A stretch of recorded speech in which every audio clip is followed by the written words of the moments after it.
Welcome back, my friends. This is The Traveling Golfer. I'm Mike. Right there is the Traveling Golfer, Claudio DeMarchi. Hey, pal. Hey, Mike. How are you? I'm good, man. You've been enjoying the summer. I'm following your socials.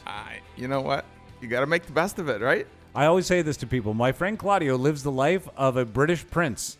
He's either in the stream catching or he's on the golf course sinking putts. And that's a nice life you got. Wait a minute. What about Megan? I don't have a Megan. You kind of do, actually, if I was to put a fine point on it, just not by the same name. Oh. And you add to it that you've got the sommelier life of somebody who really appreciates wine. A cheapo wino. No, I don't know. You've got a good eye for the good wine. Never mind. All right. We'll talk more about that coming up today. As I understand, there'll be bubbles in the discussion. Bubbles in your future. Yeah, we have an effervescent wines segment coming up, so stick around for that. Meanwhile, as we do in every show, we are going to make a little bit of a jaunt out of town into an area that has some amazing golf. We'll talk a bit about that. But first, I want to direct you to the Travelinggolfer.net, where, by the way, all kinds of amazing journeys that you can take, I guess, virtually through the experiences that Claudio's had traveling the world and golfing. As well, there's an amazing YouTube channel for the Traveling Golfer. You'll want to follow that. This podcast is there. And if this is where you're catching the podcast, I would encourage you to subscribe and tell a friend about the show who you golf with. And I think they'll enjoy we it. just reached that 100 subscriber mark on the YouTube channel. So now we have named our own URL. We did? Just yesterday. Oh, congratulations. Pretty exciting. Oh, that's amazing. And by the way, if you're one of the many people that are listening to the podcast, thanks for being there. We do appreciate it. We hope that you're enjoying the show. Who are we talking to today? Well, before we reveal that, just on the wine side, if anybody hears wines that we talk about, there's also the wine cellar or wine and spirits on the website, so you don't have to make notes. Okay. I don't have to make notes anymore? You don't? Oh, and by the way, a lovely selection of wine showed up on my desk today, Claudio. That was very good of you to collect up for me. Well, sharing is caring. That's the new motto for the show. That is. That is a good point, though. And if you need to find out any more about the wines or the golf courses or anybody that we're talking to, Claudio's always delighted to pass along the info that you need. Where are we going? Is it far away? Is it far flung? Are we getting on a plane? Well, I actually left where we're going. What? We're going to my hometown. You came all the way from your hometown so that we could connect back with your hometown? And bring you wine. Oh, excellent. Who's joining us today? Jim Malley from the Blue Mountain Golf and Country Club. Hi, Jim. How's it going? It is wonderful, Mike. Thank you very much for having me on the show. It's terrific. Oh, no, this is really great. Big fan of Collingwood over the years. There's so much to do there. If you're a dad, by the way, Collingwood is a good place to take a look for what there is to do, because over a couple of days I would always find a bunch of stuff to do. And of course, if you're just a guy maybe trying to get out with the friends, or you are a golf couple that likes to travel, Collingwood is a great destination for that. It certainly is. And Jim and I go back way back. How far back could you guys are what, in your 30s? Something like that. Close to that. I think I told you we were playing with gutta percha balls when we first met. Anyway, so we've seen a lot, I'll tell you. From the days when really there was Cranberry and Blue Mountain Golf and Country Club as the staples of the area, we've seen a great transformation. And the destination now has a couple of very exclusive golf courses, many more resorts, and you go outside a little bit. There's even more, but the destination is turned into also a retirement kind of a community. Yeah. And the golf course that I play out of, and where Jim is the jack of everything there. He pretty much, even if we need a Santa Claus, that's Jim. Hey, Jim, that's good to know. All the fine print somewhere, Mike. Now let's paint a picture for anybody who's never been to Collingwood. If you live in Ontario, it's a place that you've likely been. You might have been skiing in the neighborhood. You definitely might have been to visit somebody who's got a chalet or a retirement home there, because it is that kind of town. But guys, paint a picture of Collingwood for me. Well, Collingwood, I grew up in Collingwood, Mike, and I think one of the things growing up, we all knew that we had this little gem that is at the southern tip of Georgian Bay. We have the natural amenities of the Georgian, of the escarpment, which of course is a home for skiing, the best skiing in Ontario. We also have great fishing and boating. And then we're only 15 minutes away from Wasaga Beach, which is the longest freshwater beach in the world. So it's not uncommon on weekends, whether it be summer or winter, to have 50,000 people in the area all coming up and enjoying the amenities that Collingwood has to offer. Over the years, we've certainly seen a vast growth of man-made amenities, whether it be golf courses, tennis, biking trails. Collingwood is huge for biking now. And families are now finding that this is a place to live, especially when you're dealing with what we're dealing with right now with COVID. People are realizing they don't have to be in the office to accomplish what they need to accomplish. And now a community like Collingwood, which is only an hour and a half out of Toronto, becomes very attractive for a place to live. Yeah, that makes great sense. I find myself cottaging more and more to be away from the city. And frankly, I've got a 2-hour and a bit journey to get to Collingwood outside of Toronto, for example, and many other suburbs even easier. You're there in 45 minutes tops. Well, an hour? You got a helicopter. You didn't tell everybody that. I use my jetpack. So it's from, let's say, North Mississauga, an hour and a half. To Collingwood? To Collingwood. Well, I am driving way too fast. Oh, you know why? Yeah. I'm leaving from north of the city. That's why. Ram- Where I am. Well, I'm kind of Canada's wonderland. I'm almost at the 400, so Okay. that might snack a bit of that off. But it is not a huge distance to travel to get so far away. Well, you see, going to your cottage up the 400 is a must. Yeah. Going to Collingwood is not a must to take the 400. That is true. There are other ways to go which are much quicker. But other than everything that Jim has said, we might have the best chicken wings in town. What? Well, sorry, in Ontario at the Beaver and Bulldog. And I had to throw that in because that's my home, sort of away from home. I've noticed that on your socials, and I've even seen the wings of which you speak. Yes, but other than that, we have quite a selection of good restaurants. But one of the things that most people really enjoy when they come up there is the music scene. Yeah. Our bars and restaurants have adapted a lot of music, and I'm telling you, everybody likes that. Yeah, there's live music at a lot of the pubs and bars up there. That's for sure. You see them listed now. And that's where I check out some of the local wine. Haha, just had to throw that in. I see how we're making the link here. As by the way, as long as we're making bad segues, I said link. Let's talk a little bit about golf. See what I did? Links. You're good. So now let's talk about the golf in the area, because that has, as you pointed out, it's transformed. There was a very small selection of places to golf there for some time. What's that scene like now?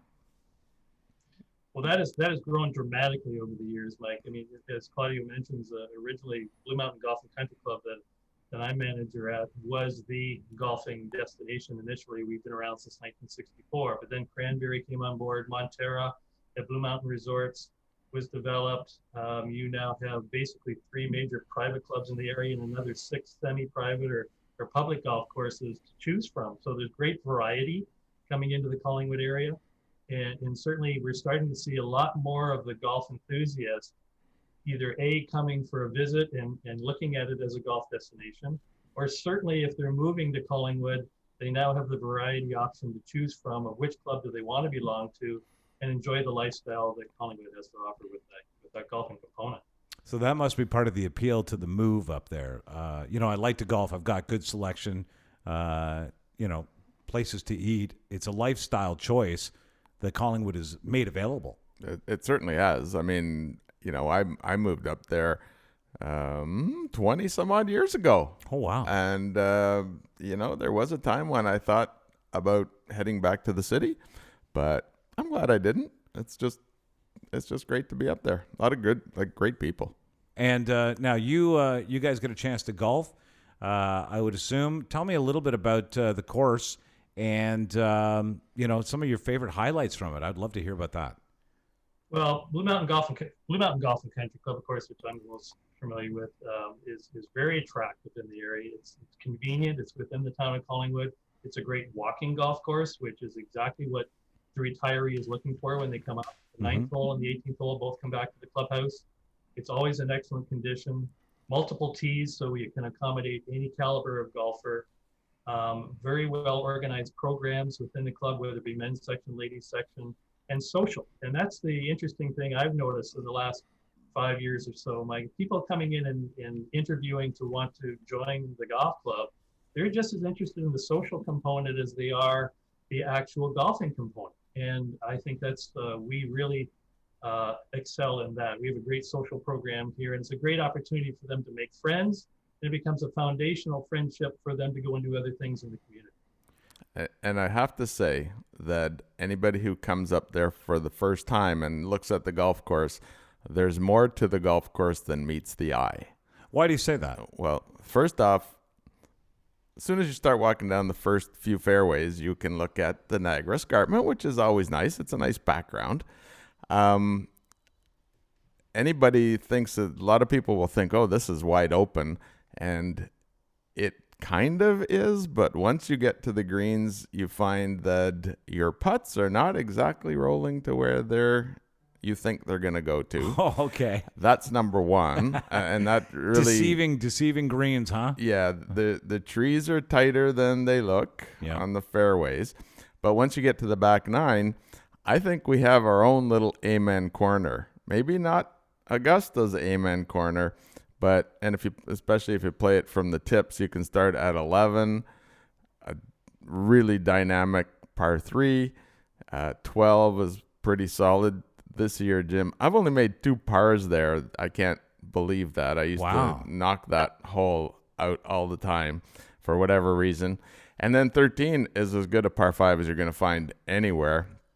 You're coming out of a chute. You've got to position your second shot that you can see the into the green, because it's a 90-degree dog leg at the last 100 or so yards. And if you don't make the corner, well, 6 is a really good score. And even if you make a double there, you won't be the only one. Well, that's good, because I would definitely be in that category.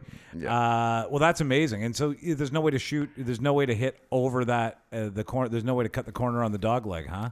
There was years ago, but now the trees are taller. All right. Well, there you go. Now we know. You've got to actually get down and make that turn. Yeah. Well, that's amazing. It sounds like a beautiful course. It's a great course. It's not like, I wouldn't put it in the world class category, but you can play it every day and you're not going to be disappointed. The conditioning, because of the members, it's meticulous, or Donnie the greenskeeper is going to hear about it. Mm-hmm. So, and what is it? Let's talk about membership, for example. Do you have a different scale of membership depending on how much commitment to the game people want to make? Yeah, certainly we do, Mike. We have the full membership. We have a 9-hole membership, which is rather unique. Many golf clubs don't offer that. We have a Twilight membership. We have rates for those that are 25 to 40. We have a great junior program here to create the family environment as well. So it's very well rounded in its opportunities to join, whatever works for you in your financial makeup or in your time restraints, because there's so many things to do here. You might want to just play 9 holes and go do something else. And do you have a social membership as well that people can participate in? Yes, and certainly we have as mentioned, we have a great social program here. Unfortunately, this year due to COVID, everything's kind of held up a little bit. But it's 3 very dynamic ladies that I work with on our social committee, and we would do monthly pub nights. We do a Name That Tune night. We do Lobster Fest. We do boat cruises.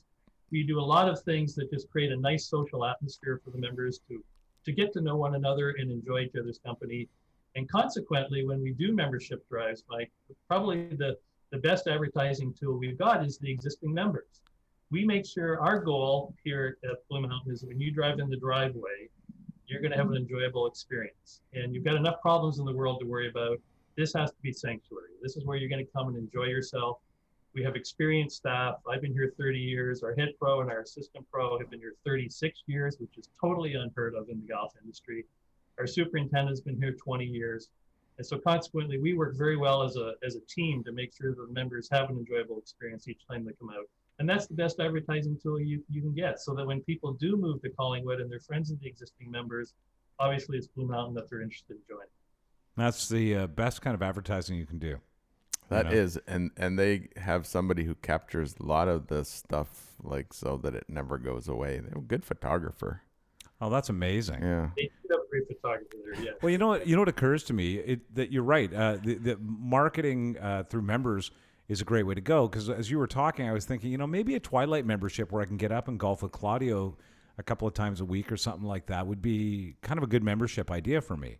You know what I mean? Like, but the reason for it is, I know you golf there, Claudio. I know that I'd have somebody to teach me the game. Absolutely. Maybe we'll get out there and we'll, bat it around and do another podcast from up there. I was thinking, Live. why can't we do that? Like, let's not put Jim under a lot of pressure. There's But you need to do a little course inspection. We'll have to have you up to do a course inspection. Course inspection. That's a really great phrase. That is. Maybe we can inspect more. I used to say to my kids, stop playing video games. And my son said to me, no, I'm doing graphics evaluation, Dad.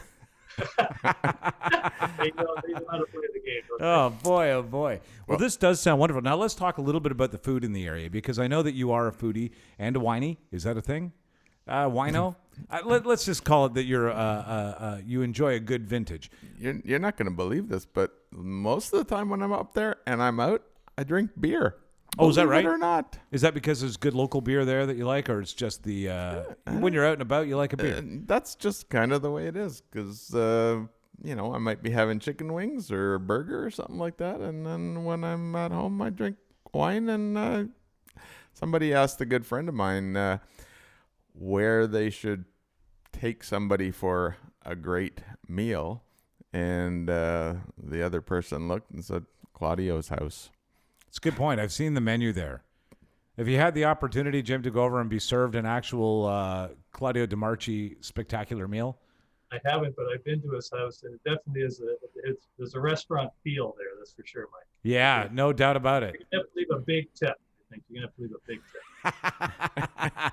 Oh, he's going to get that. Trust me. Yeah, but where we should expand on the area, because Collingwood is so central. Let's do that. That we have so many golf courses, maybe not the same caliber in Wasaga Beach, but if you're going over that way. And this kind of came to mind because last week I was writing about my favorite golf courses in Ontario. And I'm going, holy mackerels. And then, you start looking at on the way up to from Toronto. But once you get into Collingwood, you've got, if you go west an hour or so, you've got one of the prettiest in Ontario, maybe in Canada, Cobble Beach resort there. That's in Owen Sound. And there's a few along the way there as well. But we can go up into, again, Wasaga Beach has a few courses. And then we're not that far even from your hometown. That is Muskoka. So true. Yeah. Once you head up to there, you're into the Muskoka realm. Yeah. So there's a ton of golf courses for anybody coming up, let's say from the U.S. Or other parts of the province, or even the country. If they come to Ontario,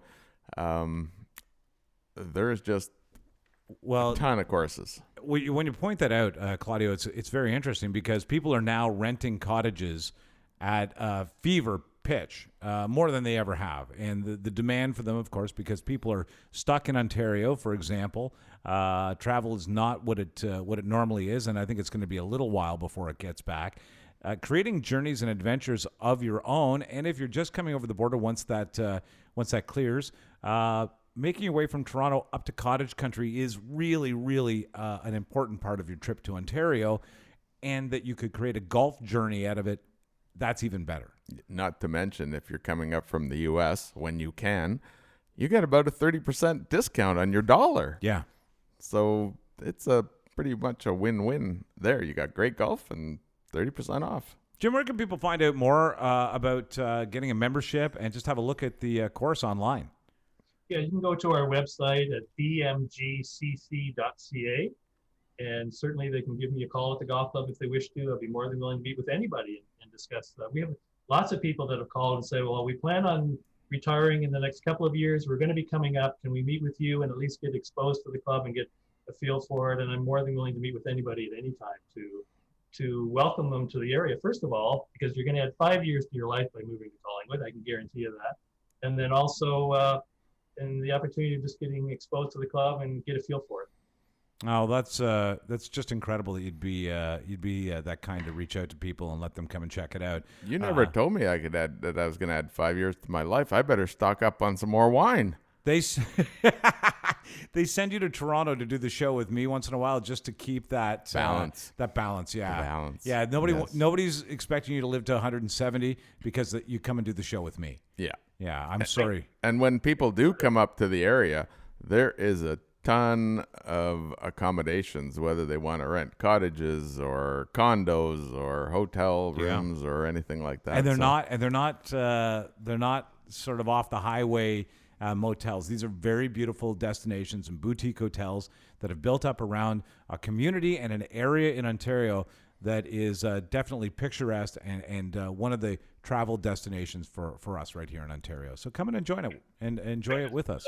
One quick story, Mike, which I find kind of interesting. I had a couple come in that joined a couple of years ago, and they both have a dry sense of humor, and they're sitting at my desk and saying, Jim, we're having a very difficult time adapting to Collingwood. And I said, oh my goodness, how can I help you? I'm the past president of the Chamber of Commerce. Is there anything I can do for you? And they said, no, you need to understand, now we're only 5 minutes from the beer store, the liquor store, the bank, the golf club, the curling club, the grocery store, the beach. We're used to hour-long drives to everything in Toronto. Now we've got all this extra time that we can enjoy ourselves. So I think that's one of the key factors of moving to an area like Collingwood is that you're very close to everything. Yeah. And it's convenient. Yeah, it was built to be that way, right? To let the amenities and the natural availability of things to do just kind of centralize. Collingwood's very cool. I recommend you take the journey there. Jim, thanks for joining us today. A pleasure, Mike. Thank you very much for having me. I'm headed up toward Muskoka. I could be tempted for 9. Anyway, we'll talk. Just get a little dog leg left. You can just come over and see us. I'll be delighted to do so this summer. I look forward to meeting you. Wonderful. Thank you very much for having me on the show. See you. Yeah, Collingwood is definitely a destination that I like to make. I do pull off to Collingwood on the way up to the cottage quite a bit because there's some specialty. This is a sideline. There's some specialty food stores there that have amazing gourmet things that I really like to pick up on the way. And, some of the cottage friends do like the local beers that are available there. Yes. Creemore, which is sort of on the way. That's a wedge away, and they've got a couple of special beers down that way. Yeah, I remember when Creemore Springs was first released and people had this in their head that they couldn't get a hangover because it had spring water. Well, I put that one to the test, let me tell you. I like it. Now, listen, as long as we're on the drink tip, why don't we take a trip into the wine cellar? By the way, check out Travelinggolfer.net, and on that website, you will find the wine cellar, wine and spirits covered off, as Claudio, as I mentioned, is quite a foodie and loves the wines and spirits as well. Now, you've been paying attention to the bubbly. Well, I had an experience with bubbles just a few weeks ago. Before COVID, I bought these 2 1,500 milliliter bottles of Laurent Perrier.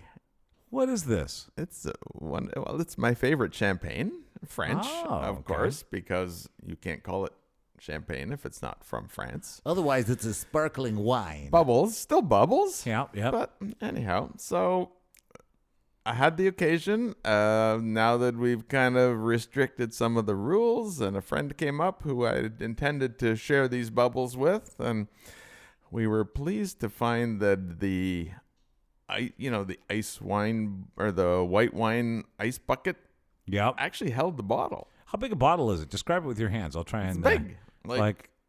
Big. And it actually fit in there, right? It fit in there. We put ice at the bottom, surrounded it, had it on a glass table outside on the deck, and reflection was just awesome. May I ask you something? Yeah. Technically about this. Now, you said you put it on ice. How was it stored and what temperature, and how were you storing this for the time that you had it? In my wine cooler downstairs. 57 degrees is what I store all the wines that I have at. On its side? On its side. Even though it's huge? Even though it's huge, yeah. Okay.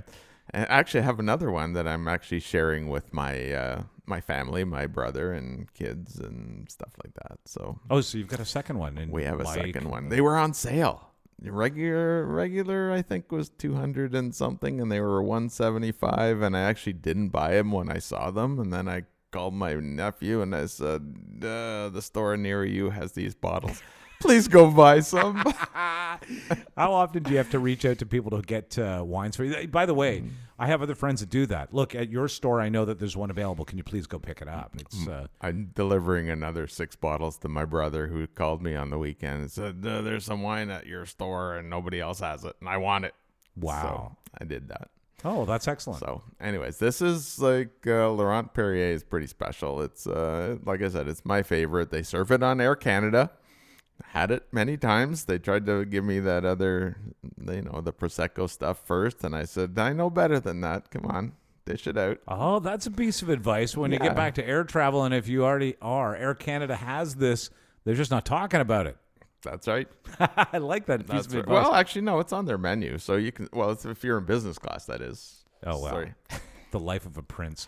So let's talk a little bit about this. Tell me what is so spectacular about it.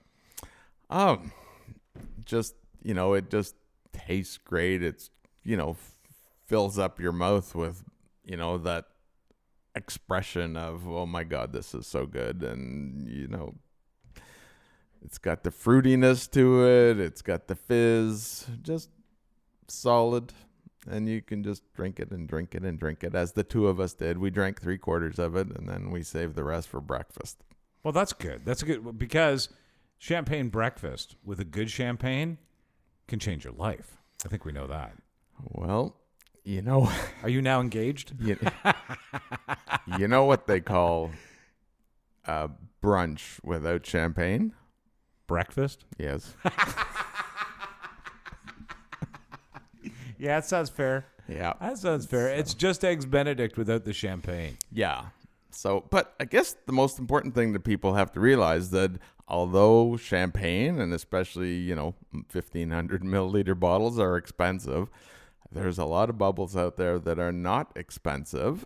And for the most part, I'm not going to say it's just as good, but they are pretty damn good. There's a ton of them out there that you can get for $15 to $25. Actual champagnes or sparkling wines? Sparklings. Yeah. Sparklings. Because I think once you hit the actual champagne product out there, the price goes up another level. Well, it has to. But if you look at, there's a company called Chandon out of France that makes champagne, but they have set up in California, and they put out bubbles at $35 a bottle. And it's much more expensive than the other bubbles you can get from South Africa or Chile. But you're paying, in this case, you're just paying for the name, I think. I've had them. They're good, solid, but, there's plenty other. Graham Beck's is a name that you can look in the South African section, usually in vintages. Quite a selection of different styles of bubbles. I would say if you take a look at the bottle and see what the ingredients are, if it's Pinot Noir and Chardonnay or some combination thereof, you're going to be pretty close to that champagne flavor. It's in that realm anyway. Yeah. You can enjoy it just as much. Yeah. And don't look at rosés as just, fuzzy wines or fuzzy bubbles. There's quite a number of very solid, and I would talk to the person at the LCBO and tell them what you're looking for. So if you're a fan of rosé, you can actually make a trip down that flavor spectrum with bubbles as well. Oh, absolutely. Some of my favorites are also in that category. And are you a champagne guy? Because some people are just not. They're just, it's either wine or champagne. You like both. Yes. Yeah. It's I think bubbles is the way to start a really good dinner party. It's kind of true. People seem to chipper up a little bit. There's something in those bubbles. Or bourbon. Okay. Well, that's the other side. Or a martini. Or another glass of wine. Or I'm a small corporation. I'm flexible. You can pivot. I can. Okay. Well, the show got ridiculous, as sometimes it does. Any other wine notes you want to make? I have a Chilean rosé bubbles that was under $15. What? Under Where? Underaga. Underaga. Underaga. I think that if you can get your hands on some of that, you need to get your hands on some of that. Isn't that the Prosecco that I just saw in the box over there? No, It's a different name. What was that one called? Ungaro. I can't remember. I think it was called Ungaro. Yeah. Sorry, it just mixed me up. That's not hard to do. Under $15. I think it was. I think it was like $14.95 or something like that, which is under 15. But All right. Well, there you go. You've got a little bit of a inspiration to grab some bubbles and even some price points to compare when you get out there. But as Claudio points out, most of it's pretty good. yeah, and go on to the website travelinggolfer.net. There's wine and spirits, and one of the categories is bubbles and rosé. So you can find everything that I just talked about and more. Follow Claudio on the socials, and you get to see him sampling these wines as well as visiting the courses we talk about. Where do people find you? Travelinggolfer.net. We'll catch you next time right here on the Traveling Golfer. Thanks, Claudio. Thank you, Mike.